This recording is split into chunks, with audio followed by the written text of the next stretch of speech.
మేడ్చల్ కండ్లకుయ చౌరస్తాలోని శ్రీ శ్రీ శ్రీ దుర్గాప్రసాద్ స్వామీజీ వారి ఆశ్రమంలో పూర్వభద్ర జన్మ నక్షత్రం సందర్భంగా శ్రీ సంకట విమోచన హనుమాన్ వారికి ప్రత్యేక పూజలు నిర్వహించారు. పీఠాధిపతులు శ్రీ శ్రీ శ్రీ దుర్గాప్రసాద్ స్వామీజీ వారి ప్రత్యక్ష పర్యవేక్షణలో స్వామివారికి పంచామృత మూలమంత్ర విశేష అభిషేకం, అర్చన, యజ్ఞం, పూర్ణాహుతి, హారతి, తీర్థప్రసాద వితరణ చేశారు. ఈ సందర్భంగా పీఠాధిపతులు మాట్లాడారు.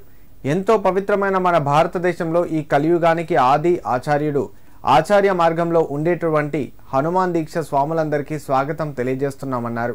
పూర్వభద్ర నక్షత్రంలో హనుమంతుడు జన్మించడంతో ప్రతి నెల జరిగే కార్యక్రమంలో భాగంగా ఇక్కడ విశేష అభిషేకం, హోమం, అర్చన కార్యక్రమాలు నిర్వహించడంతో చైత్రమాసం మాలాధారణ భక్తులు మండలాధారణ దీక్ష చేసుకుని అనేక జిల్లాల నుండి పెద్ద ఎత్తున తరలి రావడం జరిగిందన్నారు.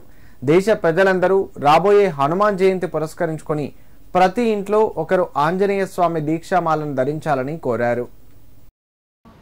ఎంతో పవిత్రమైనటువంటి మన భారతదేశంలో ఈ కలియుగానికి ఆది ఆచార్యుడు ఆచార్య మార్గంలో ఉండేటువంటి హనుమాన్ దీక్ష స్వాములందరూ కూడా మేము స్వాగతం తెలియజేస్తూ ఈరోజు పూర్వభద్ర నక్షత్రం అంటే వైశాఖ మాసే కృష్ణాయాం దశమ్యం మందవాసరే పూర్వభద్ర ప్రభూతాయ ఆంజనేయాయ మంగళం. పూర్వభద్ర అనే నక్షత్రంలో స్వామి హనుమ జన్మించారు. మందవాసరే శనివారం రోజు పుట్టారన్నమాట. ఈరోజు రెండు కలిసి వచ్చినాయి అనమాట.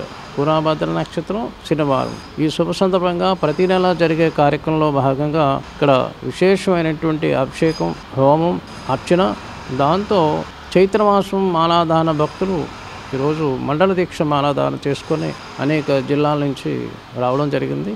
మరి దేశ ప్రజలందరూ కూడా రాబోయేటువంటి హనుమత్ జయంతిని పురస్కరించుకొని ప్రతి ఇంట్లో ఒక ఆంజనేయ స్వామి యొక్క దీక్ష మాలాదాన భక్తులుగా తయారు కావాలని మరి ఈ యొక్క కార్యక్రమాలు ఆశ్రమంలో ప్రతి నెల 2 కార్యక్రమం జరుగుతుంది. పూర్వభద్ర నక్షత్రంలో అలాగే పూర్వస్వ నక్షత్రంలో శాంతి కళ్యాణం కూడా సీతారామ కళ్యాణం జరుగుతుంది. మరి ఈ ప్రాంతంలో సమీపంలో ఉండేటువంటి వాళ్ళు ఒక అద్భుతమైన కార్యక్రమం అందరి కోసం, దేశ ప్రజలందరి కోసం, కుల మతాలకి అతీతంగా అందరికీ అందుబాటులో ఉండేటువంటి కోసం ఇవన్నీ ప్రోగ్రాం జరుగుతున్నాయి. హనుమాన్ దీక్ష స్వాములందరూ కూడా ఒక క్రమశిక్షణగా దీక్షా నియమాలను పాటిస్తూ గురుస్థానం ఏదైతే ఆదేశం చేస్తుందో దాని ప్రకారంగా నడవాలని మీ అందరిని కూడా మరొకసారి అభినందనలతో అనేక మంగళాశాసనాలతో మళ్ళీ దీక్షా కార్యక్రమం అట్లాగే మళ్ళీ 9వ తారీఖు పూర్ణోత్సవ నక్షత్రం సీతారామ కళ్యాణంలో మళ్ళీ కలుసుకుందాం అని చెప్తూ జై హనుమాన్, జై జై హనుమాన్.